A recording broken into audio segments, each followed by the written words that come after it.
স্বামী স্ত্রীর মধ্যে দ্বন্দ্ব লাগলে পরে, স্বামী স্ত্রীর মধ্যে কোনো গন্ডগোল হলে সবচাইতে বেশি ধৈর্যের পরিচয় দেবে কে? বউ না স্বামী? অনেকে চুপ করে আছে, হুজুর কিচ্ছু কব না। হ্যাঁ বলেন।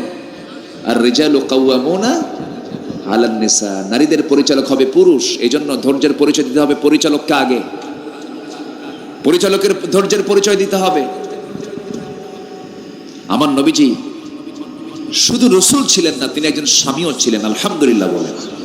ধৈর্য কাকে বলে? তার স্ত্রীকে একজন ছিল না, একাধিক ছিল? একাধিক ছিল।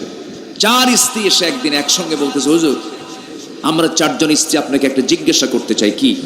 আপনি সত্যি করে বলেন তো, আপনি আমাদের এই 4 জনের মধ্যে আপনি কাকে সবচেয়ে বেশি ভালোবাসেন?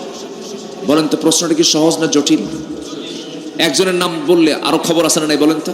খবর আছে। রাসূল বললেন, তোমরা আমাকে যে প্রশ্ন করেছো এই প্রশ্নের জবাব আমি আজকে দেব না, আগামীকালকে সকালে দেব ইনশাআল্লাহ। আগামীকালকে সকালে আমি তোমাদেরকে জানাই দেব। যাও। 4 জনকে 4 জনের ঘরে পৌঁছায় দিলেন। আমার নবীজি দেখেন কি সুন্দর তার ভিতরে পরিচালনার ক্ষমতা ছিল, কি ধৈর্য তার মধ্যে ছিল। তিনি বললেন কি, যাও আমি জবাব দিয়ে দিচ্ছি, আমি কালকে জবাব দিয়ে দেব। সন্ধ্যা হয়ে গেছে, অন্ধকার যখন হয়ে গেছে, মোটা 8টা খেজুর হাতের মধ্যে নিলেন।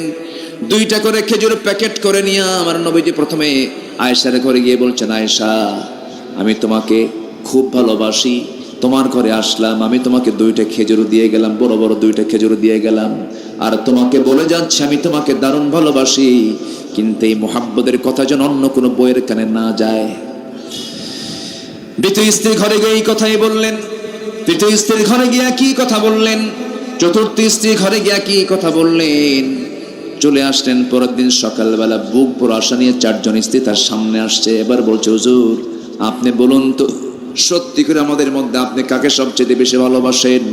রাসূল মুস্কি হাসি মেরে বলছেন, ও আমার স্ত্রীরা, আমি তাকে সবচেয়ে বেশি ভালোবাসি যাকে আমি গত রাত্রিতে লুকোচুরি করে 2টা খেজুর দিয়ে আসছি। যা